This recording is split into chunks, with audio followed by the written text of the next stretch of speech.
Naharolgi Akhannaba Thouram tabiriba pumnamakpu taram nokchari. Ngasigi Thouramda pujarakli Naha-aeebi Kshetrimayum Nirupama unaduna wari saba. Unajaribi Gaitri Sarangthem. Ngasi Naharolgi Akhannaba Thouram gidamak Nirupama bu taram nokchari. Tabiriba singni henna nungainaba gidamakta kadilamdagi no ima babagi mingna jingbasing self intro amuktang tawbiyo. Aigi mingse Kshetrimayum Nirupama. Igi laifamna kaksing makha lekaidagi. Aduga aibu pokpa babagi mingna Kshetrimayum tomai. Aduga mamagi mingna Naharolgi Pramodini. Aduga aigi husband gi mingna Mayanglambam Dipak. Adudi ngahangai chepa ma sum haraga su yum pale haibsing khangani yam nungai je ado makhata na khoina lakchaning basing asidi aeebi amu oinani mayam na hena sakhangbiri se lam tongan bada khut thabiram ba ya edu ga su mayam na hena khangbi badi aeebi amu oina khangbire ado adum nang na hende aina ta de dagi thawai lakpa dagi mingshel khudol yam phaja ba project mayam laikre na lawjai ba Nirupama gi hari basing se ining bagi wakhalon haijaba tare masi karamba matamdagi gadi hawbirakibage aduga karamba genre dana iba nedi hena pambi haibana jingmuda thambiyo Ibagi lamsida khongdarak pasidi around 10 years kumba phare 2014 saidagi aisi iba hawrae iba haisi yamna mature oina iba dinate sum pamjarubagi kabak sabak sum iba hai tare adu si idringai matam sida pabagi keno sidi habit sidi yam laire thaina angang oringe class 9 10 kaba matam sida gi ise novel gumba short story gumba sum yumda leiba khoi mamana collection tawba books gumba se ayam pabagi keno sidi yam hainare do pabagi lamda sum jangsila amnina 2013-14 swaida Facebook ta koi ibagi platform ama sum piba koi isana isa pijaba hai tare asi tawbasida isu sum pabagi habit ti lairakpanina wari si sum parame da mayam sum ina basidagi osmaina oita di aisi iba haigani na na sum khanbase asidagi sum try tawgibane aduga genre sidi ai ayam base khoina khutti mayam thaninge makhan makhan laiba de horror gumba di ai haina de ai thoina su kaino tawde aina pamjada ba haigadra thriller gumba dagi action gumba si su dum khut thaninge hena khut tha ba haiga di romance gumba somna kandana khara hena dum changsil hai tare haidi iba de laiga da mo ngai ga tare ingonda comfortable oi ga do adom da hoina dum changsil hoi iba de laiba di haiba yaroi doi di haiba di romance haiga romance de yumpham oi se film bo hair su yam lei haijari ba tasingna adu erasu thoini hena mayam gi thamoi yohan mangam badi khara khaktane ba ado isam sam na hairaba da thadoi lemba gana hoji phok leiri singse adum phagi oina haina ba yauri inkhalai ba nupi singse lemba na loi koi ki bai type nupa koi dre adum siyauna lemba da ngauhan mangam mi sisu sagat lai ba aeebi dugi magi mami achoba makhakne na haijari ba ado Sumaina ibasida ahanba ibikiba wari sidi karamba ibikibage ahanba ikiba wari sai 2014 gi Manipuri story collection haina Facebook page lairi sa sida ahanba ijagib se ai ichel sida itin famaina kawe si wari sida ahanba khutthagibne ahanba wari sida su hero heroine je thadoi lemba dum oikibra oide adui matam sida heroine je thadoi di kawe adida aduga hero maming sidi atopa ma oye adu maina oigimne ado hero heroine gi wari matang laingai sida kai wakhalon dagi no lemba thadoi haina pibi khrise sigi keno se kaisu leiba dinate mangonda haidi si tholage smaina tawge ari manungi oiba wari adu dadi leiba nate tasengna harakan sida wari si sum next by next sum irak pasida hero gi maming heroine gi maming hai sida kitang unique oiba kitang aingonda khutloiba ma sum thoninge ba ado wari kuding gi maming si sum hongak pa matam sida kari thonjige haibagi aingonda sum khanbagi machaga ma sum oiba aduna aigi mind matam du da lakiba nupa nupi hero heroine ani gi mingse asisida smaina ado ani choose to basida su aina yam sangwa maming su pam da ba maitei maming su pam ba isam samba haiba nungai ga da ba smaina to basida kokta lakpa ma hekta thunjin gimne ba ada thon basida dum wari amadagi hojiki character ani hai tare ming ani sa mayam na sum pam na gi do pam na basida gi mayam na mathangi wari su smaina thon biyo mabani ohen biyo ga sum hairak pa do suggestion tor pado da isu adudi ming si atopa ina choose tawru da ta sa ai wakhan khan be mathau ta re ani si dum tholage ga na khan gi do adudagi ani si da dum chatkibne ba mayamnasu hena pambibadugi interest tuga duga ayiibinasu hena kok thadaning-dabadagi oikibani di haibini adu oirasu yam chanana phajana thonkibadawna tawe ado Nirupama na hana khut mayam thabikhre adu taragasu injang da su mayam thongbada hena hawba kharasu dumang leiba dumaina nangna hende aina tade sina mayam na hena Nirupama gi phawba oikibra haina khanjai ado Isana isagi table amada room amada wari ama izaringai da laikiba aingonda phawba ihulduga mayamnaga pabira tabira kandaga oirakpa matamdugi ihulduga kari kamaina phawbi khiba khenai ani si yamna khena base aina wari du iringai matam sidadi hoi wakhan aduda pukning hakchang lupna di I wari si iba matam sida wari si iba kan sida nungsiba matang da ingonda kappa ithanda kapjaba nokjaba sumaina tawraga aigi on wall da ai adum tawjara iba neba asida su aigi nungai bam phange ado nungai ba phangbasi ai isagi da oiba neba aduga wari si once publish tawgraba matung sida mayam gi reaction laga mayam na hekta pamna bagi kainom lakpase asi kan sida na mo tongan ba sangsaram oigre wari sida ide nauna muka paning bagi keno mo poglay o mayam na sumaina tawrai si ai nan phawgiba feeling sidagi kari different oige ga haido ai yingning bado ai halla mu pa ba de mayam ga sum tamina ba tongale hai tare makhan se amaduna aigi tongan ba sangsaram da aina sagacharaga ai khakta gi ne ba si nungai te du mayam gi khangba natte ba ado mayam gi reaction la ba matung sidadi amuk tongan ba mahaw mo etok silak bado ensang da hairasu ai achamba pa me na samthong cha le ram ba sidagi side ta hawba mo puchila mayam na hawi ga ina tawraga dukan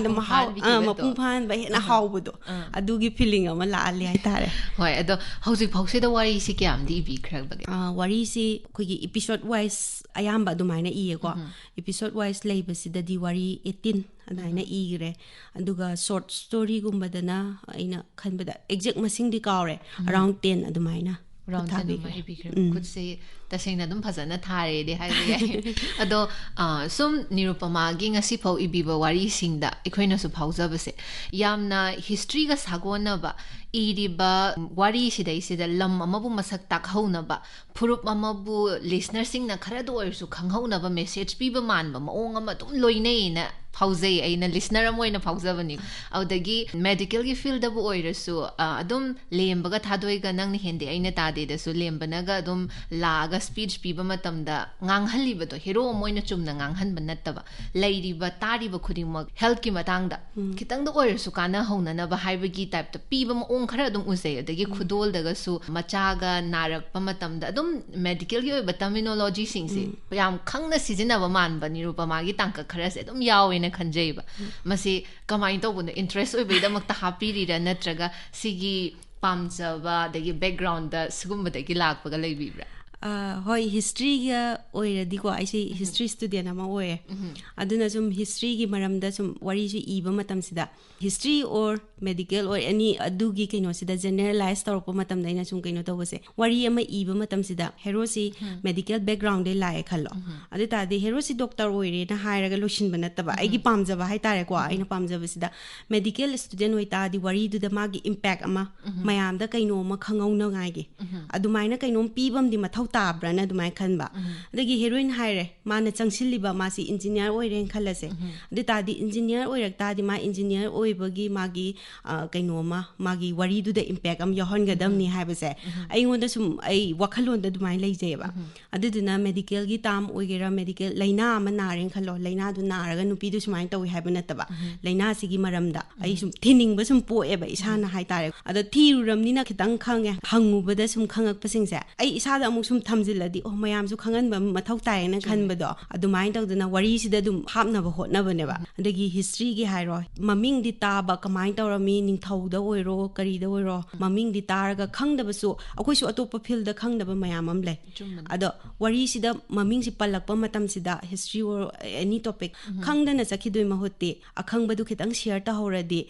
ai su knowledge hengakani tariba mi su knowledge hengakani wari gi nungai bagi khakta na tabida knowledge sharing ꯇꯧꯕꯒꯤ ꯄꯤꯕ ꯃꯊꯧ ꯇꯥꯕ꯭ꯔꯅ ꯋꯥꯔꯤꯒꯤ ꯊ꯭ꯔꯨꯗꯒꯤ ꯑꯗꯨꯃꯥꯏꯅ ꯈꯜꯂꯒ ꯑꯗꯨꯝ ꯍꯥꯞꯄꯅꯦꯕ ꯑꯩꯗꯣ ꯌꯥꯝ ꯅꯨꯡꯉꯥꯏꯖꯩ ꯍꯥꯏꯗꯤ ꯋꯥꯔꯤꯁꯤ ꯏꯕ ꯃꯇꯝꯗ ꯏꯆꯝ ꯆꯝꯅ ꯏꯕꯤꯗꯦ ꯍꯥꯏꯕꯒꯤ ꯃꯃꯤꯗꯨꯃꯛ ꯇꯥꯅ ꯐꯣꯡꯗꯣꯛꯄꯤꯔꯛꯄ ꯋꯥꯐꯝꯅꯦ ꯍꯥꯏꯗꯤ ꯇꯥꯔꯤꯕꯁꯤꯡꯗꯁꯨ ꯈꯔ ꯃꯈꯩ ꯀꯥꯟꯅꯍꯧꯅꯕ ꯁꯤꯅꯦꯕ ꯇꯁꯦꯡꯕꯒꯤ ꯑꯁꯦꯡꯕ ꯑꯐꯕ ꯔꯥꯏꯇꯤꯡ ꯆꯤꯡꯗꯣꯏꯁꯦ ꯍꯥꯏꯕꯗꯤ ꯏꯕꯗꯤ ꯂꯣꯏꯅꯃꯛ ꯏꯅꯔꯤ ꯉꯥꯛꯇꯅꯦ ꯑꯗꯨꯑꯣꯏꯔꯁꯨ ꯊꯣꯏꯅ ꯍꯦꯟꯅ ꯃꯤꯅ ꯇꯨꯡ ꯀꯣꯏꯅ ꯈꯪꯍꯧꯕ ꯍꯥꯏꯕꯁꯤꯗꯤ ꯈꯔ ꯚꯦꯜꯌꯨ ꯌꯥꯎꯔꯛꯄꯁꯤꯅ ꯑꯣꯏꯌꯦꯅ ꯈꯟꯖꯩ ꯑꯗꯣ ꯑꯗꯨꯝ ꯅꯤꯔꯨꯄꯃꯥꯏ ꯔꯥꯏꯇꯤꯡ ꯈꯨꯗꯤꯡꯗ ꯑꯗꯨꯝ ꯁꯨꯃꯥꯏꯅ ꯑꯗꯨꯝ ꯇꯥꯕꯗꯧꯅ ꯑꯩꯅ ꯇꯥꯔꯛꯄꯁꯤꯡꯁꯤꯗ ꯎꯖꯕ ꯑꯗꯨꯒ ꯉꯁꯥꯏ ꯍꯥꯏꯕꯤꯈꯤꯕꯗꯣ ꯑꯃ ꯍꯣꯔꯔꯗꯤ ꯀꯌꯥ ꯍꯩꯅꯗꯦ ꯊ꯭ꯔꯤꯂꯔꯒꯨꯝꯕ ꯑꯦꯛꯁꯟꯒꯨꯝꯕꯗꯤ ꯏꯕꯤꯅꯤꯡꯉꯦꯅ ꯑꯗꯣ ꯊ꯭ꯔꯤꯂꯔ ꯑꯦꯛꯁꯟ ꯁꯤꯒ ꯈꯤꯇꯪ ꯅꯛꯁꯟꯅꯕ ꯍꯥꯏꯒꯗ꯭ꯔꯥ ꯊꯋꯥꯏ ꯂꯥꯛꯄꯁꯦ ꯑꯣꯏꯕ꯭ꯔꯥꯅ ꯈꯟꯖꯩꯌꯦꯕ ꯑꯗꯣ ꯊꯋꯥꯏ ꯂꯥꯛꯄꯁꯤꯗꯤ ꯑꯗꯨꯝ ꯑꯅꯧꯕ ꯆꯥꯡꯌꯦꯡ ꯑꯃ ꯑꯣꯏꯅ ꯏꯕꯤꯈꯤꯕ꯭ꯔꯥ ꯑꯗꯨꯒ ꯑꯗꯨꯗꯒ ꯔꯦꯗ ꯀꯣꯂꯣꯅꯤ ꯀꯥꯏꯅ ꯂꯝ ꯃꯃꯤꯡꯒꯁꯦ ꯑꯩꯈꯣꯏꯒꯤ ꯁ꯭ꯋꯥꯏꯒꯤ ꯅꯠꯇꯕ ꯑꯇꯣꯞꯄ ꯃꯥꯟꯕ ꯈꯔ ꯑꯗꯨꯝ ꯁꯤꯖꯤꯟꯅꯩꯌꯦꯕ ꯁꯤꯒꯤ ꯔꯥꯏꯇꯤꯡꯁꯤꯅ ꯀꯃꯥꯏꯅ ꯇꯧꯕꯤꯈꯤꯕꯅꯣ ꯊꯋꯥꯏ ꯂꯥꯛꯄ ꯏꯕꯒꯤ ꯃꯇꯥꯡꯁꯦ ꯌꯥꯝꯅ ꯋꯥꯕ ꯃꯇꯝꯅꯦ ꯑꯗꯨꯗ ꯃꯌꯥꯝ ꯅꯨꯡꯉꯥꯏꯅꯕ ꯍꯣꯠꯅꯈꯤꯕ ꯃꯇꯝ ꯀꯣꯚꯤꯗꯀꯤ ꯑꯍꯥꯟꯕ ꯋꯦꯕ ꯂꯥꯛꯄ ꯃꯇꯝꯁꯦ ꯑꯩꯈꯣꯏꯒꯤ ꯃꯅꯤꯄꯨꯔꯗ ꯐꯥꯔꯁ ꯀꯦꯁ ꯊꯣꯛꯄ ꯃꯇꯝꯁꯦ ꯑꯩ ꯍꯧꯖꯤꯛꯐꯥꯎ ꯅꯤꯡꯁꯤꯡꯉꯦ ꯑꯁꯤꯗ ꯌꯨꯝꯗꯒꯤ ꯀꯅꯥꯝ ꯃꯄꯥꯟ ꯊꯣꯛꯄ ꯌꯥꯗꯕ ꯑꯗ ꯌꯨꯝꯗ ꯁꯨꯃꯥꯏꯅ ꯀꯟꯐꯥꯏꯟ ꯇꯧꯔꯒ ꯃꯌꯥꯝ ꯂꯩꯁꯤꯟꯕ ꯃꯇꯝ ꯐꯣꯟꯗꯤ ꯑꯗꯨꯝ ꯄꯥꯏꯕ ꯑꯗꯒꯤ ꯑꯩꯈꯣꯏꯗ ꯌꯥꯝ ꯄꯦꯅꯤꯛ ꯑꯣꯏꯕ ꯃꯇꯝ ꯋꯥꯈꯜꯁꯤ ꯆꯔꯥꯡꯅꯕ ꯀꯤꯕ ꯅꯨꯡꯉꯥꯏꯇꯕ ꯁꯨꯝꯕꯒꯤ ꯍꯦꯛꯇ ꯂꯩꯕ ꯃꯇꯝꯁꯦ ꯑꯁꯤꯁꯤꯗ ꯃꯥꯏꯟꯁꯦ ꯔꯤꯂꯦꯛꯁ ꯇꯧꯅꯕ ꯑꯩꯁꯦ ꯋꯥꯔꯤ ꯑꯃ ꯏꯒꯦꯅꯗꯤ ꯈꯟꯕ ꯑꯗ ꯋꯥꯔꯤꯁꯤ ꯏꯒꯦ ꯈꯟꯕꯁꯤꯗ ꯇꯁꯦꯡꯅ ꯍꯥꯏꯔꯀꯥꯟꯗ ꯁꯤꯁꯦ ꯍꯣꯔꯔꯒꯤ ꯇꯥꯏꯞꯇ ꯍꯥꯏꯐꯦꯠ ꯆꯪꯁꯤꯟꯕ ꯋꯥꯔꯤ ꯑꯃ ꯏꯒꯦꯅ ꯈꯜꯂꯝꯕꯅꯦꯕ ꯑꯗꯣ ꯑꯩ tashengna haije horror pamdena ai iba ngamde haibdo khut thage tawraga isi khut thaba ngamdamneba ade horror de kitang onthorokpada kari oiba yai adagi mayamna su pamgadaba kai oiba yai na sum khalakpasida ibadi akhoi swaigi khoi environment akhoi gi leiriba mafam manipur gi kaino sida base tawba wari di mayamam igre ada tongan tongan basi sum khut thaningakpasida adudi atopa yamna interesting oigadaba adagi pusilakpa kari yage na thiraga ko adumaina action gumbada onthokpa thriller so haipet ohenba adumakna thriller oire haga hekta yam kiba kaino su na tabi kitang adagi romance dum yaba adumaina oiba kaino tawba ma ige haraga ko adumaina khuthagimne adagi mayam si su adumaina hana da iramiba kaino sidagi yam different oiba kainom da irakpasida mayam su phone si sum pairaga wari sida pulab absorb tawsilakpasida wari pariba mayam sigi support se wari si taning bagi adigi paning bagi support pirakpa mayam sina aina iribasida hena kaino hapdu inspire hoi thawai hapdu neba tawrise adagi adum mathang mari mari adum once amu iba hogradi ko mari thore hai tare adumai tawgimneba mayam nang hangai di Nirupama dagi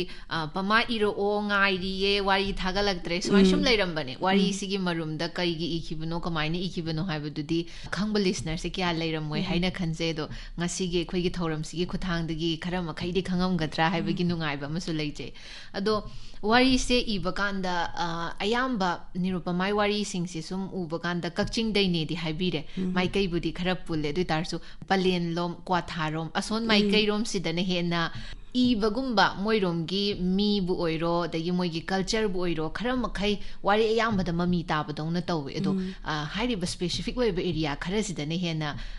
loina sanbadongna tawba mu urise masi matang disu thambi hoi loina basu loina ye duga wari si aina haijabaduni wari si iba matam sida haide sukhang khang dabida aina khang daba film da khutharo da di wari si soigi basu yai adagi nangna iri si lali haida koisa lak basu yai munna tabo kambudi akhoi da disu adu tawdena nangna iri si lali ne adagi lamit tumit ta hairo ko aina sai thaning ba matang sida khang daba mafam dudi ai tawruba ngamdena aduna aingonda khitang hena khangba mafam aina chaluraba aina loinaraga leiriba mi sing dagi aina khangba mogi culture gi matang da oiro khangba dagi sidane he khuthaninge ba kai gino hakanda wari du da su mami ta handoine adugi poto sukhang khang da ba pot ama isiluta de comfortable oiroi iba su ngamoi aduna aingonda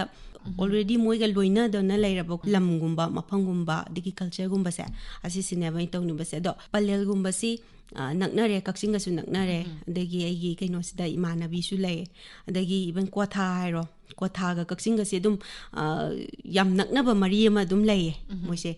aduga mafam si aisu chatlure yam nungsiba mafam amsu oiba adagi kwatha gi maramda iba lairi kumba se sum paba adagi amarom da ma hairaga aina research tawriba kaino sida field sida kwatha se su part ama oiba ana moigi maramda sum nainaba matam sida hojipudi kwatha si mayam loin khangnare sahi gi mamangda di kwatha si kari no aise maming di tarasu lairiba si kai kamai leige kamai tawi habe si khang ꯈꯪꯅꯗꯦ ꯍꯧꯖꯤꯛ ꯈꯪꯉꯦ ꯍꯥꯏꯔꯁꯨ ꯀꯟꯗꯤꯁꯟꯁꯦ ꯃꯥꯒꯤ ꯀꯜꯆꯔꯗ ꯑꯣꯏꯒꯦꯔꯥ ꯃꯤꯗ ꯑꯣꯏꯒꯦꯔꯥ ꯂꯦꯡꯒ꯭ꯋꯦꯖꯇ ꯑꯣꯏꯒꯦꯔꯥ ꯈꯪꯗꯕꯅ ꯑꯌꯥꯝꯕꯅꯦꯕ ꯑꯗꯨꯅ ꯁꯤꯒꯨꯝꯕ ꯑꯩꯅ ꯈꯪꯉꯨꯕꯁꯤꯡꯁꯦ ꯃꯌꯥꯝꯁꯤꯗꯁꯨ ꯁꯨꯝ ꯈꯪꯍꯟꯅꯤꯡꯕ ꯑꯗꯨꯅ ꯁꯤꯒꯨꯝꯕ ꯄꯣꯠ ꯑꯃ ꯄꯨꯁꯤꯜꯂꯒ ꯋꯥꯔꯤꯗ ꯍꯥꯞꯈꯤꯕ ꯃꯇꯝꯁꯤꯗꯗꯤ ꯋꯥꯔꯤꯗꯨ ꯇꯥꯕ ꯀꯥꯟꯗ ꯃꯌꯥꯝꯁꯦ ꯂꯣꯏ ꯈꯪꯗꯣꯏꯅꯦꯕ ꯋꯥꯔꯤꯒꯤ ꯊ꯭ꯔꯨꯗꯒꯤ ꯇꯁꯦꯡꯅ ꯂꯥꯏꯔꯤꯛ ꯑꯃ ꯄꯤꯔꯒ ꯄꯥꯎ ꯍꯥꯏꯔꯨ ꯇꯥꯔꯗꯤ ꯄꯥꯕꯁꯤ ꯏꯉꯝ ꯉꯝꯅꯗꯦꯕ ꯄꯥꯕ ꯇꯟꯕ ꯄꯥꯕ ꯁꯪꯗꯕ ꯑꯗꯨꯒꯨꯝꯕ ꯃꯌꯥꯝ ꯁꯨꯝ ꯂꯩꯕꯗꯣ ꯑꯗꯨꯅ ꯑꯩꯅ ꯈꯪꯕ ꯄꯣꯠꯁꯦ ꯄꯨꯁꯤꯜꯂꯒ ꯃꯌꯥꯝꯗꯁꯨ ꯍꯦꯟꯅ ꯈꯪꯅꯕꯒꯤ ꯃꯆꯥꯛ ꯑꯗꯨꯃꯥꯏꯅ ꯇꯧꯔꯒ ꯍꯥꯞꯈꯤ ꯁꯤ ꯃꯇꯥꯡꯁꯤꯗ nothing come from vacuum ꯗꯨ ꯅꯤꯡꯁꯤꯡꯉꯛꯑꯦ ꯍꯥꯏꯗꯤ ꯄꯨꯝꯅꯃꯛ ꯑꯍꯥꯡꯕ ꯑꯝꯇꯗꯩ ꯂꯥꯛꯄ ꯅꯠꯇꯦ ꯀꯩꯅꯣꯝꯃꯗꯒꯤ ꯀꯔꯤꯒꯨꯝꯕ ꯑꯃꯅ ꯎꯔꯨꯔꯒ ꯀꯔꯤꯒꯨꯝꯕ ꯑꯃ ꯈꯪꯉꯨꯔꯀꯥꯟꯗ ꯑꯗꯨꯅ ꯄꯤꯔꯛꯄ ꯏꯊꯤꯜꯗꯨꯅ ꯏꯕ ꯉꯥꯛꯇ ꯑꯣꯏꯗꯣꯏꯅꯦꯕ ꯉꯁꯥꯏꯒꯤ ꯋꯥꯔꯤ ꯃꯌꯥꯝ ꯏꯕꯤꯔꯛꯄꯁꯤꯗ ꯑꯏꯕꯤ ꯃꯁꯥꯅ ꯈ꯭ꯋꯥꯏꯗꯒꯤ ꯅꯨꯡꯁꯤꯖꯈꯤꯕ ꯋꯥꯔꯤꯒꯗꯤ ꯂꯩꯕꯤꯕ꯭ꯔꯥ ꯋꯥꯔꯤꯁꯦ ꯏꯕ ꯃꯇꯝꯗꯨꯒꯤ ꯗꯤꯄꯦꯟ ꯇꯧꯔꯦ ꯍꯥꯏꯇꯥꯔꯦ ꯑꯩꯅ ꯈꯨꯗꯣꯜ ꯏꯕ ꯃꯇꯝꯗ ꯈꯨꯗꯣꯜꯁꯤ ꯌꯥꯝ ꯅꯨꯡꯁꯤꯈꯤ ꯑꯗꯒꯤ ꯇꯤꯡꯈꯪ ꯏꯕ ꯃꯇꯝꯗ ꯇꯤꯡꯈꯪꯁꯤ ꯌꯥꯝ ꯅꯨꯡꯁꯤꯈꯤ ꯑꯗꯒꯤ ꯅꯪꯅ ꯍꯦꯟꯗꯦ ꯑꯩꯅ ꯇꯥꯗꯦ ꯏꯕ ꯃꯇꯝꯁꯤꯗ ꯑꯩꯉꯣꯟꯗ ꯃꯥꯒꯤ ꯀꯩꯅꯣꯁꯤꯗ ꯄꯨꯔꯥ ꯄꯨꯡꯂꯨꯞ ꯂꯨꯞꯄꯒ ꯑꯗꯨꯃꯥꯏꯅ ꯂꯩ ꯊꯋꯥꯏ ꯂꯥꯛꯄꯁꯤꯗꯅ ꯇꯣꯉꯥꯟꯕ ꯐꯦꯟꯇꯁꯤ ꯋꯥꯔꯜ ꯑꯃꯗ ꯆꯠꯂꯒ ꯏꯁꯥꯁꯤ ꯄꯨꯡꯇꯥꯎ ꯇꯥꯎꯕ ꯁꯨꯃꯥꯏꯅ ꯃꯇꯝꯒꯤ ꯍꯥꯏꯇꯥꯔꯦꯀꯣ ꯋꯥꯔꯤꯁꯤ ꯏꯕ ꯃꯇꯝꯁꯤꯗꯗꯤ ꯑꯩꯅ ꯏꯔꯤꯕ ꯋꯥꯔꯤꯗꯨꯗ ꯏꯁꯥꯁꯤ ꯄꯨꯔꯥ ꯐꯨꯜꯂꯤ ꯑꯦꯕꯖꯣꯔꯕ ꯇꯧꯕꯅꯤꯅ ꯏꯕ ꯃꯇꯝꯁꯤꯒꯤ ꯋꯥꯔꯤꯁꯤꯗ ꯑꯩꯅ ꯑꯗꯨꯝ ꯄꯥꯝꯖꯩꯑꯕ ꯑꯗꯨꯕꯨ ꯑꯣꯜ ꯇꯥꯏꯝ ꯁꯨꯝ ꯌꯦꯡꯉꯛꯄ ꯃꯇꯝꯁꯤꯗꯗꯤ ꯍꯣꯏ ꯁꯤꯅ ꯍꯦꯜꯂꯤ ꯁꯤꯅ ꯍꯦꯟꯗꯦ ꯍꯥꯏꯕꯗꯨꯗꯤ ꯂꯩꯇ꯭ꯔꯦ ꯑꯗꯨꯝ ꯃꯃꯤꯡ ꯑꯣꯏꯅ ꯁꯨꯝ ꯃꯌꯥꯝꯅ ꯁꯨꯝ ꯍꯦꯟꯅꯁꯨ ꯄꯥꯝꯅꯔꯤꯕꯀꯣ ꯍꯧꯖꯤꯛꯀꯤ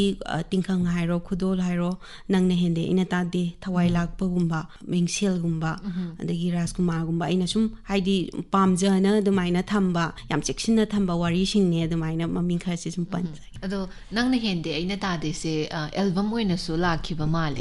ꯑꯗꯣ ꯑꯦꯜꯕꯝ ꯑꯣꯏꯅ ꯂꯥꯛꯈꯤꯕꯁꯤꯅ ꯀꯃꯥꯏꯅ ꯑꯦꯄ꯭ꯔꯣꯆ ꯇꯧꯔꯛꯑꯀꯥꯟꯗ ꯑꯦꯜꯕꯝ ꯑꯣꯏꯅ ꯄꯨꯊꯣꯛꯈꯤꯕꯅꯣ ꯑꯦꯜꯕꯝꯒꯤ ꯃꯇꯥꯡꯁꯦ ꯋꯥꯔꯤꯁꯤ ꯑꯩꯁꯦ ꯍꯥꯟꯅ ꯌꯨꯇ꯭ꯌꯨꯕꯇ ꯈꯣꯡ ꯊꯥꯡꯖꯤꯟꯗꯦ ꯍꯧꯖꯤꯛꯇꯤ ꯌꯨꯇ꯭ꯌꯨꯕꯀꯤ ꯈꯨꯊꯥꯡꯗꯒꯤ ꯑꯌꯥꯝꯕꯁꯨ ꯋꯥꯔꯤ ꯐꯥꯎꯔꯤꯁꯤꯡꯁꯦ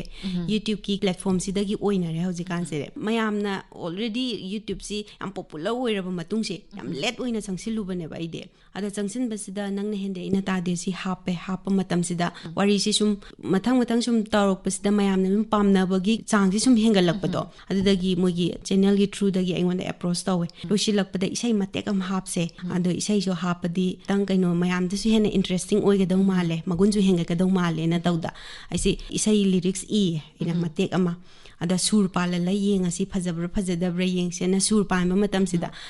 ꯏꯁꯩꯁꯤ ꯁꯨꯔ ꯄꯥꯜꯂꯛꯄ ꯃꯇꯝꯁꯤꯗ ꯁꯨꯝ ꯃꯌꯥꯝꯅ ꯇꯥꯅꯤꯡꯕ ꯑꯣꯏꯅꯤ ꯐꯖꯅꯤ ꯈꯣꯠꯅꯦꯅ ꯁꯖꯦꯁꯟ ꯇꯧꯅꯔꯛꯑꯦ ꯑꯗꯣ ꯋꯥꯔꯤꯁꯤ ꯑꯗꯨꯃꯥꯏꯅ ꯇꯧꯗꯅ ꯏꯁꯩꯁꯤ ꯃꯣꯏꯅ ꯑꯗꯨꯗꯒꯤ ꯄꯕ꯭ꯂꯤꯁ ꯇꯧꯔꯦ ꯏꯁꯩꯁꯤ ꯄꯕ꯭ꯂꯤꯁ ꯇꯧꯈ꯭ꯔꯕꯅꯤ나 ꯂꯩꯔꯤꯕ ꯇ꯭ꯔꯦꯟꯁꯤꯗꯗꯤ ꯏꯁꯩ ꯑꯃ ꯄꯕ꯭ꯂꯤꯁ ꯇꯧꯈꯤ ꯇꯥꯔꯗꯤ ꯏꯁꯩꯁꯤ ꯑꯦꯜꯕꯝ ꯑꯣꯏꯅ ꯅꯝꯊꯣꯛꯇ ꯇꯥꯔꯗꯤ ꯏꯁꯩꯁꯤ ꯁꯨꯝ ꯅꯝꯁꯤꯟꯈꯤꯅꯤ ꯅꯨꯡꯉꯥꯏꯇꯦꯅ ꯑꯃꯨꯛ ꯃꯣꯏꯅ ꯑꯩꯉꯣꯟꯗ ꯁꯖꯦꯁꯟ ꯑꯃ ꯇꯧꯔꯛꯑꯦ ꯑꯗ ꯑꯦꯜꯕꯝꯒꯨꯝꯕ ꯑꯃ ꯁꯨꯃꯥꯏꯅ ꯅꯝꯊꯣꯛꯀꯦ ꯌꯥꯒꯗ꯭ꯔꯅ ꯑꯗ ꯑꯩꯅ ꯍꯣꯏ ꯑꯗꯨꯗꯤ ꯇꯥꯏꯇꯜ ꯃꯃꯤꯡꯁꯤ ꯍꯥꯞꯄꯒ ꯏꯁꯩꯁꯤ ꯁꯦꯝꯈ꯭ꯔꯕꯅꯤꯅ ꯑꯗꯨꯗꯤ ꯑꯦꯜꯕꯝ ꯅꯝꯕ ꯃꯇꯝꯁꯤꯗꯗꯤ ꯋꯥꯔꯤꯒ ꯈꯤꯇꯪ ꯔꯤꯂꯦꯇꯦꯠ ꯑꯣꯏꯗꯧꯕ ꯃꯑꯣꯡꯗ ꯁꯦꯝꯁꯦꯅ ꯇꯧꯔꯒ ꯗꯥꯏꯔꯦꯛꯇꯔ ꯄ꯭ꯔꯣꯗ꯭ꯌꯨꯁꯔꯒ ꯑꯩꯈꯣꯏꯁꯤ ꯇꯥꯟꯅꯔꯕ ꯃꯇꯨꯡꯁꯤꯗ ꯋꯥꯔꯤꯒꯤ ꯄ꯭ꯂꯣꯠꯁꯤꯗ ꯊꯤꯝꯁꯤꯗ ꯕꯦꯁ ꯇꯧꯕ ꯁꯨꯃꯥꯏꯅ ꯑꯦꯜꯕꯝ ꯑꯃ ꯁꯥꯒꯠꯂꯁꯦꯅ ꯇꯧꯗ ꯑꯗꯨꯃꯥꯏꯅ ꯇꯧꯈꯤꯕꯅꯦꯕ ꯑꯩꯈꯣꯏꯁꯦ ꯑꯗꯣ ꯑꯩꯈꯣꯏꯒꯤ ꯑꯀꯥꯁꯋꯥꯅꯤ ꯏꯝꯐꯥꯜꯒꯤ ꯅꯍꯥꯔꯣꯜꯒꯤ ꯈꯣꯟꯖꯦꯜꯒꯤ ꯑꯣꯏꯅꯁꯨ ꯉꯥꯏꯈꯣ ꯇꯥꯈꯤꯁꯤꯅ ꯅꯨꯃꯤꯗꯥꯡ ꯋꯥꯏꯔꯝꯗ ꯑꯦꯜꯕꯝ ꯏꯁꯩ ꯉꯥꯛꯇ ꯁꯟꯇꯣꯛꯄ ꯊꯧꯔꯝ ꯑꯃ ꯂꯩꯖꯩ ꯁꯤꯗ ꯌꯨꯝꯁꯀꯩꯁ ꯅꯨꯃꯤꯠꯀ ꯏꯔꯥꯏ ꯅꯨꯃꯤꯠꯀꯁꯦ ꯂꯤꯁꯅꯔ ꯆꯣꯏꯁꯅ ꯇꯥꯕꯤꯔꯤꯕꯁꯤꯡꯅ ꯈꯟꯕꯤꯔꯛꯄ ꯏꯁꯩ ꯊꯥꯕꯒꯤ ꯅꯨꯃꯤꯠ ꯑꯃ ꯂꯩꯌꯦꯕ ꯅꯪꯅ ꯍꯦꯟꯗꯦ ꯑꯩꯅ ꯇꯥꯗꯦ ꯁꯤꯃ ꯆꯍꯤ ꯈꯔꯁꯦ ꯑꯗꯨꯝ ꯊꯥꯔ ꯂꯩꯔꯕꯅꯦꯕ ꯂꯤꯁꯅꯔ ꯆꯣꯏꯁꯁꯤꯗꯗꯤ ꯑꯗꯨꯅ ꯉꯁꯤꯃꯛꯁꯨ ꯑꯩꯈꯣꯏꯒꯤ ꯂꯤꯁꯅꯔꯁꯤꯡꯅ ꯃꯣꯏꯅ ꯌꯥꯝꯅ ꯈꯣꯏꯗꯥꯅ ꯑꯗꯨꯝ ꯈꯟꯕꯤꯔꯛꯂꯤꯕ ꯏꯁꯩꯗꯨꯒꯤ ꯑꯏꯕꯤꯅ ꯂꯦꯡꯁꯜꯂ ꯂꯩꯕꯤꯕꯁꯤꯗ ꯊꯧꯔꯝꯁꯦ ꯇꯥꯕꯗ ꯌꯥꯝ ꯅꯨꯡꯉꯥꯏꯕꯤꯔꯝꯒꯅꯤꯅꯁꯨ ꯐꯥꯎꯖꯩ ꯑꯗꯣ ꯏꯁꯩ ꯏꯕꯤꯕꯒ ꯋꯥꯔꯤ ꯏꯕꯤꯕꯒ ꯑꯅꯤꯒꯤ ꯈꯦꯠꯅꯕ ꯑꯏꯕꯤ ꯑꯃ ꯑꯣꯏꯅ ꯃꯁꯤꯒꯤ ꯈꯦꯠꯅꯕꯁꯤꯗꯤ ꯀꯔꯤꯅꯦꯅ ꯂꯧꯕꯤꯕꯒꯦ ꯈꯦꯠꯅꯕꯁꯦ ꯑꯩꯗꯤ ꯏꯁꯩ ꯏꯕꯁꯤ ꯈꯨꯠ ꯊꯥꯗꯦ ꯏꯁꯩꯗ ꯄꯥꯛꯅ ꯁꯩꯔꯦꯡꯒꯨꯝꯕꯁꯦ ꯑꯩꯁꯨ ꯈꯨꯠ ꯄꯥꯛꯅ ꯊꯥꯒꯟꯗꯦ ꯑꯗꯣ ꯑꯩꯈꯣꯏ ꯃꯃꯥꯅꯗꯤ ꯍꯥꯏ ꯋꯥꯔꯤ ꯁꯩꯔꯦꯡ ꯁꯍꯤꯇ ꯇꯧꯒꯦ ꯍꯥꯏ ꯇꯥꯔꯗꯤ ꯅꯪ ꯁꯩꯔꯦꯡ ꯏꯕ ꯍꯩꯒꯗꯕꯅꯤ ꯁꯩꯔꯦꯡ ꯏꯕ ꯍꯩꯇꯅ ꯀꯃꯥꯏꯅ ꯁꯍꯤꯇ ꯇꯧꯗꯣꯏꯅꯣꯅ ꯍꯥꯏꯌꯦ ꯑꯗꯨ ꯑꯣꯏꯇꯥꯔꯁꯨ ꯈꯨꯠꯁꯤ ꯊꯥꯔꯨꯗꯦ ꯑꯗꯣ ꯈꯨꯠ ꯊꯥꯔꯨꯗ꯭ꯔꯁꯨ ꯂꯤꯔꯤꯛꯁꯇꯨꯗꯤ ꯏꯔꯣ ꯍꯥꯏꯕꯅꯦ ꯅꯝꯐꯨ ꯍꯥꯐꯨꯗꯗꯤ ꯏꯌꯦ ꯑꯗꯣ ꯑꯩꯉꯣꯟꯗ ꯌꯥꯝ ꯑꯋꯥꯕ ꯑꯃ ꯑꯣꯏꯌꯦ ꯑꯗꯣ ꯑꯩꯅ ꯁꯨꯝ ꯈꯟꯕꯗ ꯋꯥꯟꯁ ꯑꯃꯨꯛꯇꯪ ꯏꯕ ꯍꯧꯈ꯭ꯔꯗꯤ ꯐ꯭ꯂꯣ ナꯏꯔꯒ ꯋꯥꯔꯤ ꯏꯕꯗ ꯑꯩꯉꯣꯟꯗ ꯈꯨꯠꯂꯣꯏꯔꯤꯕ ꯁꯨꯃꯥꯏꯅ ꯑꯣꯏꯔꯛꯀꯅꯦꯗꯤ ꯈꯜꯂꯦꯕ ꯑꯗꯨ ꯇꯥꯔꯁꯨ ꯆꯪꯁꯤꯜꯂꯨꯗ꯭ꯔꯤꯕ ꯄꯣꯠꯅꯤꯅ ꯑꯩꯉꯣꯟꯗꯗꯤ ꯈꯤꯇꯪ ꯑꯋꯥꯕ ꯑꯃꯗꯤ ꯑꯣꯏꯌꯦ ꯋꯥꯔꯤ ꯏꯕꯅ ꯑꯩꯉꯣꯟꯗꯗꯤ ꯌꯥꯝ ꯁ꯭ꯃꯨꯠ ꯑꯣꯏꯌꯦ ꯑꯗꯨꯒ ꯏꯁꯩ ꯂꯤꯔꯤꯛꯁ ꯏꯕꯅ ꯈꯤꯇꯪ ꯋꯥꯅꯗꯤ ꯊꯣꯛꯏ ꯍꯧꯖꯤꯛ ꯐꯥꯎꯒꯤꯗꯤ ꯑꯗꯨꯕꯨꯗꯤ ꯄ꯭ꯔꯦꯛꯇꯤꯁ ꯃꯦꯛ ꯄꯔꯐꯦꯛꯅ ꯇꯧꯔꯛꯇ꯭ꯔꯤꯕꯒꯤ ꯁꯨꯝ ꯅꯨꯡꯉꯥꯏꯇꯕ ꯑꯃꯈꯛ ꯂꯩꯕꯗꯨꯒꯤ ꯃꯇꯥꯡꯗꯨꯅꯦ ꯊꯝꯕꯤꯔꯤꯁꯦ ꯑꯗꯣ ꯑꯍꯥꯟꯕ ꯏꯕꯅꯤ ꯅꯨꯡꯉꯥꯏꯇꯅ ꯍꯩꯅꯗꯦꯁꯨ ꯍꯥꯏ ꯑꯗꯨ ꯇꯥꯔꯁꯨ ꯏꯁꯩꯁꯤꯗꯤ ꯌꯥꯝ ꯐꯖꯕ ꯏꯁꯩ ꯑꯃꯈꯛꯇꯤ ꯑꯣꯏ ꯑꯗꯣ ꯍꯧꯖꯤꯛꯇꯁꯨ ꯅꯤꯔꯨꯄꯃꯥꯅ ꯋꯥꯔꯤ ꯑꯃ ꯍꯥꯏꯕꯤꯕ ꯃꯇꯝꯗ ꯃꯃꯥꯒꯤ ꯂꯥꯏꯔꯤꯛ ꯄꯥꯔꯛꯑꯦ ꯑꯗꯩ ꯃꯃꯥꯅ ꯁꯨꯃꯥꯏ ꯍꯥꯏꯕ ꯑꯃ ꯁꯨꯝ ꯇꯥꯖꯩꯕ ꯑꯗꯣ ꯉꯁꯤ ꯅꯤꯔꯨꯄꯃꯥꯅ ꯑꯏꯕꯤ ꯑꯃ ꯑꯣꯏꯅ ꯃꯌꯥꯝ ꯃꯃꯥꯡꯗ ꯊꯣꯛꯂꯛꯏꯁꯦ ꯃꯁꯤꯗ ꯃꯃꯥ ꯕꯕꯥꯗ ꯑꯏꯕꯤꯒ ꯑꯣꯏꯕꯤꯕꯒꯗꯤ ꯌꯥꯎꯕꯤꯕ ꯑꯩꯈꯣꯏ ꯃꯥꯁꯦ ꯁꯥꯍꯤꯇ꯭ꯌꯗ ꯌꯥꯝꯅ ꯊꯋꯥꯏ ꯌꯥꯎꯋꯦ ꯑꯗꯣ ꯃꯥꯁꯨ ꯂꯥꯏꯔꯤꯛꯀꯨꯝꯕꯁꯦ ꯑꯗꯨꯝ ꯏꯌꯦ ꯃꯔꯨ ꯑꯣꯏꯅ ꯑꯔꯤꯕꯒꯤ ꯀꯩꯅꯣꯁꯤꯗ ꯂꯥꯏꯟꯁꯤꯗ ꯆꯪꯁꯤꯜꯂꯦ ꯋꯥꯔꯤ ꯅꯣꯕꯦꯜꯒꯨꯝꯕꯁꯤꯁꯨ ꯑꯗꯨꯝ ꯈꯨꯠ ꯊꯥꯏꯌꯦ ꯑꯗꯣ ꯇꯁꯦꯡꯅ ꯍꯥꯏ ꯇꯥꯔꯗꯤ ꯑꯩꯅ ꯁꯤ ꯆꯪꯉꯛꯏꯁꯤ ꯃꯃꯥꯒꯤ ꯌꯥꯝꯅ ꯆꯥꯎꯕ ꯀꯟꯇ꯭ꯔꯤꯕ꯭ꯌꯨꯁꯟ ꯑꯃ ꯌꯥꯎꯋꯦ ꯃꯥꯒꯤ ꯁꯞꯄꯣꯔꯠ ꯑꯃ ꯌꯥꯎꯋꯦ ꯑꯩꯈꯣꯏ ꯀꯅꯥꯒꯨꯝꯕ ꯑꯃꯗꯤ ꯀꯩꯅꯣꯁꯦ ꯑꯦꯛꯖꯥꯝ ꯃꯇꯝꯗ ꯋꯥꯔꯤ ꯄꯥꯏꯌꯦ ꯑꯗꯒꯤ ꯑꯉꯥꯡ ꯑꯣꯏꯔꯤꯉꯩꯗ ꯋꯥꯔꯤ ꯄꯥꯏꯌꯦ ꯑꯗꯨ ꯇꯧꯋꯦ ꯍꯥꯏꯅ ꯆꯩꯕꯁꯨ ꯌꯥꯎꯔꯝꯒꯅꯤꯀꯣ ꯌꯥꯎꯔꯝꯗꯕꯁꯨ ꯌꯥꯏ ꯌꯥꯎꯔꯝꯒꯅꯤ ꯍꯥꯏꯗꯤ ꯗꯤꯐ꯭ꯔꯦꯟ ꯀꯩꯅꯣꯅꯤꯅꯀꯣ ꯑꯗꯩ ꯋꯥꯔꯤ ꯄꯥꯔ ꯂꯩꯔꯦ ꯂꯥꯏꯔꯤꯛ ꯄꯥꯗꯅꯒꯨꯝꯕ ꯑꯗꯨꯝ ꯍꯥꯏꯕꯁꯨ ꯌꯥꯎꯔꯝꯒꯅꯤ ꯑꯗꯣ ꯑꯩꯉꯣꯟꯗꯗꯤ ꯑꯗꯨ ꯊꯣꯛꯇꯦ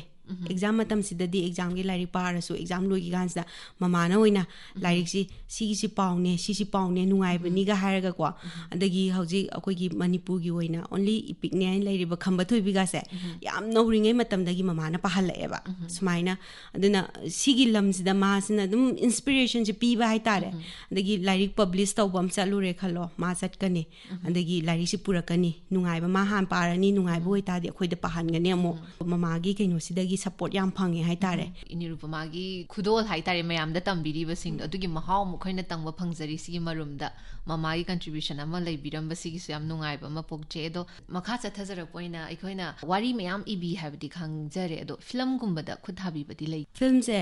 ꯃꯅꯤꯄꯨꯔꯤ ꯐꯤꯆꯔ ꯐꯤꯂꯝ ꯑꯣꯏꯅꯗꯤ ꯂꯩꯇ꯭ꯔꯤ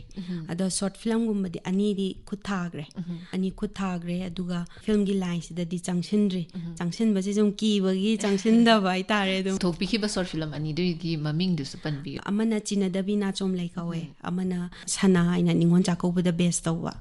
ꯉꯁꯤ ꯐꯥꯎꯕ ꯂꯥꯛꯄꯤꯕꯁꯤꯗ ꯀꯔꯤ ꯀꯔꯤ ꯑꯆꯤꯞꯃꯦꯟ ꯍꯥꯏꯇꯥꯔꯦ ꯐꯤꯜꯁꯤꯗ ꯑꯆꯤꯞꯃꯦꯟ ꯍꯥꯏꯅ ꯍꯪꯕꯁꯦ ꯍꯪꯐꯝꯗꯤ ꯊꯣꯛꯇꯕꯅꯦ ꯑꯃꯔꯣꯝꯗ ꯍꯥꯏꯕꯗꯤ ꯉꯁꯤ ꯅꯤꯔꯨꯄꯃꯥ ꯍꯥꯏꯅ ꯃꯌꯥꯝꯅ ꯈꯪꯕꯤꯔꯤꯕ ꯃꯌꯥꯝꯅ ꯋꯥꯔꯤ ꯂꯥꯛꯇꯕꯗ ꯂꯥꯛꯑꯣ ꯂꯥꯛꯑꯣꯅ ꯂꯥꯎꯔꯤꯕ ꯌꯨꯇ꯭ꯌꯨꯕꯇ ꯄꯤꯔꯤꯕ ꯀꯃꯦꯟ ꯃꯌꯥꯝꯁꯦ ꯁꯤꯗꯒꯤ ꯍꯦꯟꯅ ꯆꯥꯎꯕ ꯑꯆꯤꯞꯃꯦꯟꯗꯤ ꯂꯩꯔꯔꯣꯏ ꯍꯥꯏꯅꯗꯤ ꯈꯟꯖꯩ ꯑꯗꯨ ꯑꯣꯏꯇꯥꯔꯁꯨ ꯁꯨꯝ ꯑꯩꯈꯣꯏꯅ ꯈꯪꯖꯗꯕ ꯑꯇꯣꯞꯄꯒ ꯂꯩꯕꯤꯕ꯭ꯔꯥ ꯑꯗꯨꯁꯨ ꯊꯝꯕꯤꯔꯝꯃꯨ ꯑꯆꯤꯞꯃꯦꯟ ꯑꯃ ꯑꯣꯏꯅ ꯍꯥꯏꯔꯒꯗꯤ ꯃꯌꯥꯝꯗ ꯑꯦꯛꯁꯄꯣꯖ ꯇꯧꯕꯁꯦ ꯍꯧꯖꯤꯛꯀꯤ ꯋꯥꯔꯤ ꯏꯕꯒꯤ ꯀꯩꯅꯣꯁꯤ ꯈꯛꯇꯪ ꯑꯣꯏꯔꯤꯑꯕ ꯍꯥꯏꯗꯤ ꯄꯣꯇꯦꯟꯁꯤꯌꯦꯜꯁꯤ ꯈꯤꯇꯪ ꯋꯥꯠꯂꯤ ꯍꯥꯏꯇꯥꯔꯦꯀꯣ ꯄꯪꯏꯗꯤ ꯏꯕ ꯑꯗꯣ ꯅꯣꯕꯦꯜ ꯑꯣꯏꯅ ꯂꯥꯏꯔꯤꯛ ꯑꯣꯏꯅ ꯇꯧꯔꯒ ꯁꯨꯃꯥꯏꯅ ꯄꯣꯇꯦꯟꯁꯤꯌꯦꯜꯁꯤ ꯋꯥꯠꯄꯅꯤꯅ ꯑꯗꯣꯝꯗ ꯆꯪꯁꯤꯜꯂꯒꯀꯣ ꯂꯩꯔꯤꯕ ꯑꯦꯋꯥꯔꯗꯀꯨꯝꯕ ꯀꯩꯒꯨꯝꯕꯁꯤꯗ ꯇꯥꯟꯅꯔꯨꯕꯗꯤ ꯑꯩꯈꯣꯏ ꯉꯝꯗ꯭ꯔꯦ ꯇꯁꯦꯡꯅ ꯍꯥꯏꯔꯀꯥꯟꯗ ꯌꯥꯝꯅ ꯂꯦꯚꯦꯜꯁꯤ ꯈꯤꯇꯪꯗꯤ ꯅꯦꯝꯃꯤꯑꯕꯀꯣ ꯍꯣꯠꯅꯒꯗꯕ ꯌꯥꯝ ꯂꯩꯔꯦ ꯑꯗꯣ ꯁꯤꯒꯤ ꯃꯔꯛꯁꯤꯗ ꯌꯥꯝ ꯂꯥꯏꯕꯛ ꯐꯕ ꯍꯥꯏꯒꯗ꯭ꯔꯥ 2022ꯁꯤꯗ ꯁꯤꯅꯦꯒꯤꯜ ꯔꯥꯏꯇꯔ ꯃꯣꯏꯒꯤ ꯆꯍꯤ 3 ꯈꯨꯗꯤꯡꯒꯤ ꯁꯤꯟꯕ ꯁ꯭ꯀ꯭ꯔꯤꯟ ꯄ꯭ꯂꯦ ꯔꯥꯏꯇꯤꯡ ꯀꯝꯄꯤꯇꯤꯁꯟ ꯑꯃ ꯇꯧꯋꯦ ꯑꯗꯨꯗꯨꯗ ꯑꯩ ꯁꯦꯀꯦꯟ ꯄꯣꯖꯤꯁꯟ ꯑꯗꯨꯃꯥꯏꯅ ꯂꯧꯔꯛꯈꯤꯌꯦ ꯑꯗꯨꯃ ꯑꯩꯒꯤ ꯑꯆꯧꯕ ꯑꯦꯆꯤꯞꯃꯦꯟꯅꯤꯅ ꯑꯗꯨꯃꯥꯏꯅ ꯍꯥꯏꯖꯒꯦ ꯍꯣꯏ ꯑꯃꯨꯛꯀꯁꯨ ꯍꯟꯅ ꯑꯩꯈꯣꯏꯒꯤ ꯑꯀꯥꯁꯋꯥꯅꯤ ꯏꯝꯐꯥꯜꯒꯤ ꯃꯥꯏꯀꯩꯗꯒꯤ ꯀꯣꯡꯒ꯭ꯔꯦꯆꯨꯂꯦꯁꯟꯁ ꯍꯥꯏꯅꯁꯨ ꯍꯥꯏꯖꯒꯦ ꯑꯗꯣ ꯄꯣꯇꯦꯟꯁꯤꯌꯦꯜ ꯋꯥꯠꯄꯒꯤ ꯅꯣꯕꯦꯜ ꯏꯕ ꯉꯝꯗꯦꯒ ꯍꯥꯏꯕꯁꯤꯗꯤ ꯉꯁꯥꯏ ꯑꯩꯅꯁꯨ ꯑꯗꯨꯝ ꯍꯥꯏꯖꯈꯤꯕꯗꯨꯅꯤ ꯇꯧꯔꯨꯗꯕꯒꯤ ꯑꯣꯏꯔꯝꯒꯅꯤ ꯍꯥꯏꯗꯅ ꯍꯥꯏꯗꯤ ꯌꯥꯝ ꯅꯨꯡꯉꯥꯏ ꯇꯁꯦꯡꯅ ꯏꯕꯤꯔꯛꯈꯤꯕ ꯈꯨꯗꯤꯡꯃꯛ ꯊꯃꯣꯏ ꯌꯧꯅ ꯐꯥꯎꯍꯟꯕ ꯉꯝꯃꯦ ꯍꯥꯏꯕ ꯇꯥꯔꯦ ꯋꯥꯔꯤ ꯏꯕꯤꯔꯤꯕ ꯋꯥꯔꯤꯗꯨꯗ ꯑꯩꯈꯣꯏꯁꯦ ꯌꯥꯎꯁꯜꯂꯒ ꯃꯣꯏꯅ ꯅꯨꯡꯉꯥꯏꯇꯕꯗ ꯑꯩꯈꯣꯏꯕꯨ ꯅꯨꯡꯉꯥꯏꯍꯟꯗꯕ ꯉꯝꯕ ꯑꯗꯩ ꯃꯣꯏꯅ ꯍꯔꯥꯎꯕꯗ ꯑꯩꯈꯣꯏ ꯍꯔꯥꯎꯍꯟꯕ ꯉꯝꯕ ꯁꯤꯁꯨ ꯇꯣꯉꯥꯟꯕ ꯑꯏꯕꯤ ꯑꯃꯒꯤ ꯆꯞ ꯆꯥꯕ ꯒꯨꯟ ꯆꯦꯜꯂꯦ ꯍꯥꯏꯅ ꯈꯟꯖꯩ ꯑꯗꯣ ꯌꯥꯝꯁꯨ ꯅꯍꯥ ꯑꯣꯏꯕꯤꯔꯤ ꯑꯗꯨꯗꯨꯅ ꯌꯥꯝ ꯂꯥꯛꯀꯗꯧꯕ ꯂꯩꯔꯤꯅ ꯊꯝꯖꯅꯤꯡꯉꯦ ꯑꯗꯣ ꯅꯍꯥ ꯑꯃ ꯑꯣꯏꯅ ꯉꯁꯥꯏ ꯍꯥꯏꯕꯤꯈꯤꯕꯗꯣ ꯁꯨꯃꯥꯏꯅ ꯑꯩꯈꯣꯏꯅ ꯑꯦꯋꯥꯔꯗꯀ ꯇꯥꯟꯅꯕꯁꯨ ꯉꯝꯖꯗꯦ ꯑꯗꯨꯒ ꯅꯣꯕꯦꯜ ꯏꯕꯒꯤ ꯊꯥꯛꯁꯨ ꯌꯧꯖꯗꯦ ꯑꯗꯨꯒ ꯐꯦꯁꯕꯨꯛꯇ ꯏꯔꯝꯕꯗꯒꯤ ꯑꯗꯩ ꯌꯨꯇ꯭ꯌꯨꯕꯇ ꯁꯨꯃꯥꯏꯅ ꯂꯥꯛꯄꯅꯤ ꯍꯥꯏꯗꯅ ꯑꯗꯣ ꯅꯧꯔꯤꯕ ꯑꯏꯕꯤ ꯑꯃ ꯑꯣꯏꯅ ꯍꯧꯖꯤꯛꯀꯤ ꯃꯅꯤꯄꯨꯔꯁꯤꯗ ꯂꯩꯔꯤꯕ ꯋꯥꯔꯤ ꯏꯕꯤꯔꯤꯕ ꯅꯤꯔꯨꯄꯃꯥꯒꯨꯝꯕ ꯑꯗꯩ ꯅꯤꯔꯨꯄꯃꯥꯒꯨꯝꯕ ꯑꯣꯏꯖꯅꯤꯡꯕ ꯃꯌꯥꯝ ꯂꯩꯔꯝꯒꯗꯣꯏꯅꯦ ꯃꯈꯣꯏꯁꯤꯡꯁꯤꯒꯤ ꯊꯥꯛꯁꯦ ꯑꯩꯈꯣꯏꯒꯤ ꯈꯨꯟꯅꯥꯏꯁꯤꯅ ꯀꯔꯝꯅ ꯎꯕꯤꯕꯒꯦ ꯑꯗꯨꯒ ꯀꯔꯤ ꯇꯧꯍꯟꯅꯤꯡꯕꯒꯦ ꯍꯥꯏꯕꯅꯆꯤꯡꯕꯗꯣ ꯊꯝꯕꯤꯌꯨ ꯇ꯭ꯔꯦꯟꯁꯤꯀꯣ ꯌꯥꯝꯅ ꯆꯦꯟꯖꯇꯤ ꯂꯩꯔꯦ ꯑꯍꯥꯟꯕ ꯑꯩꯈꯣꯏ ꯋꯥꯔꯤ ꯏꯔꯛꯄ 2014,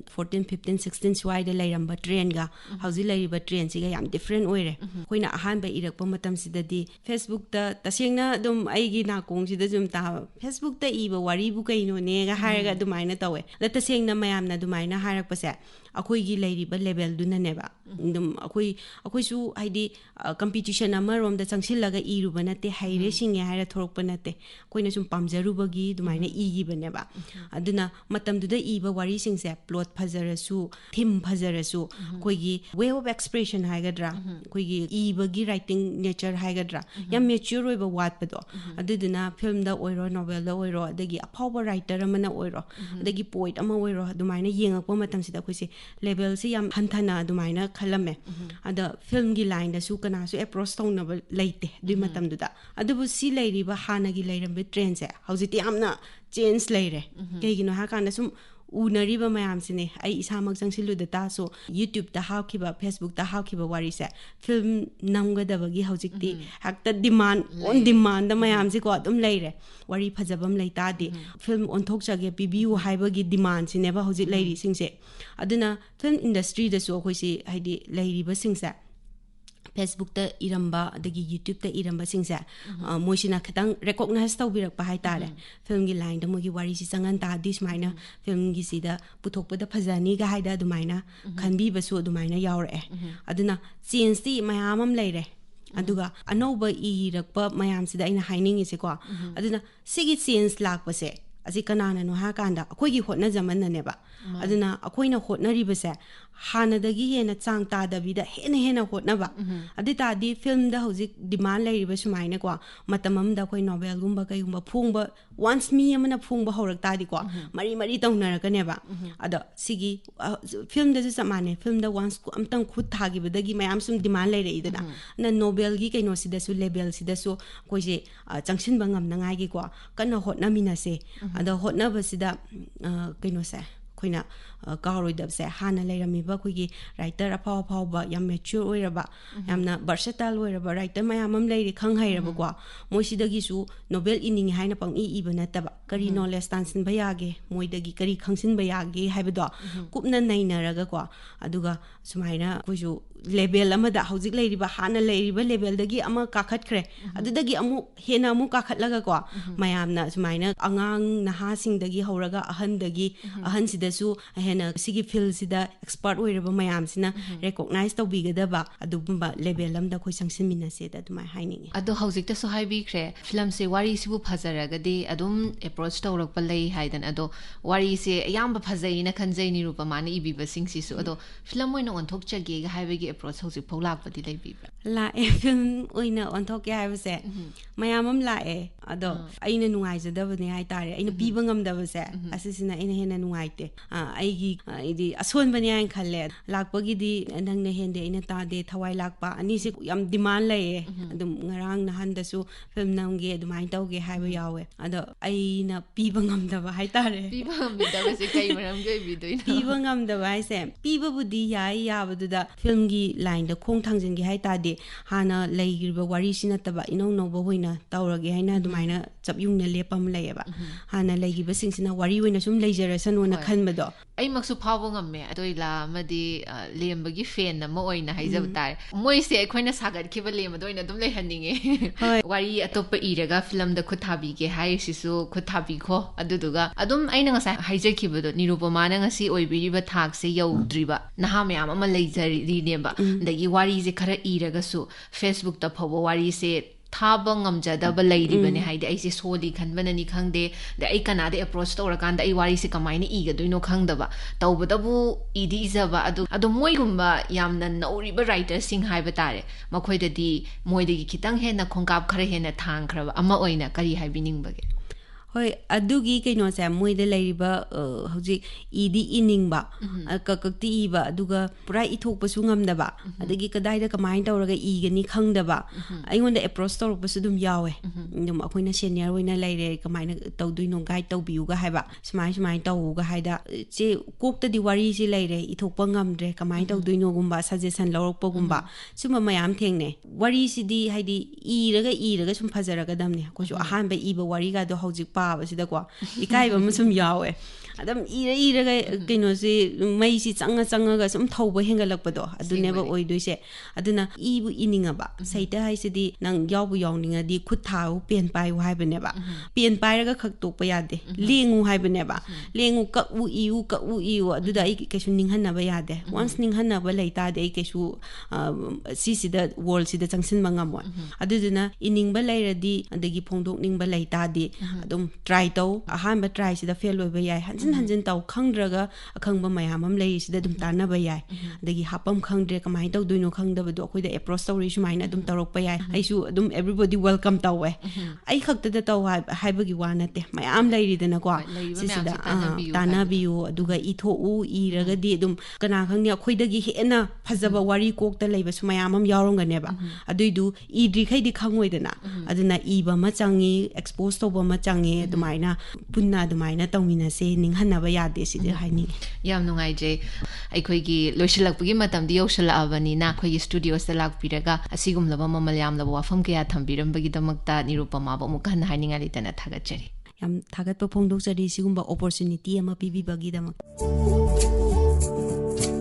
Hauzik tabikhre Naha-aeebi Kshetrimayum Nirupama unaduna wari saba unajakhibi Gaitri Sarangthem ngashigi oinadi Naharolgi Akhannaba Thouram matangsta loishinjari tabiramliba pumnamakpu amukka hanna khurumjari